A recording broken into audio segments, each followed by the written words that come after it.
sommes devant le buste de François Ier réalisé par Alfred Jean Alou en 1850.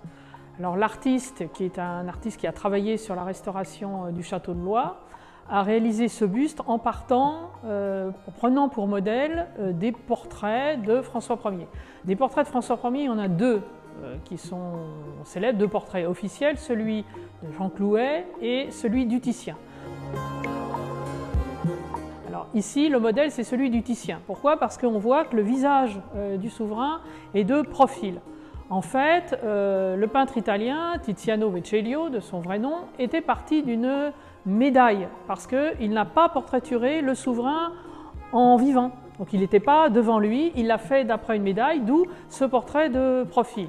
Alors ce portrait très célèbre nous montre le souverain richement vêtu, parce que la vêture du roi permettait de le reconnaître au milieu des autres. Donc le roi doit avoir un costume brillant, somptueux, qui est celui dans lequel on le reconnaît. Ce n'était pas nécessairement le vêtement qu'il portait tous les jours. Comme il faisait très froid dans les appartements royaux, eh bien, on ne se mettait pas comme cela avec un saillon, une chemise à crever, mais on avait des vêtements longs, des sortes de robes de chambre, fourrées à l'intérieur, qui permettaient de supporter le froid des châteaux durant l'hiver.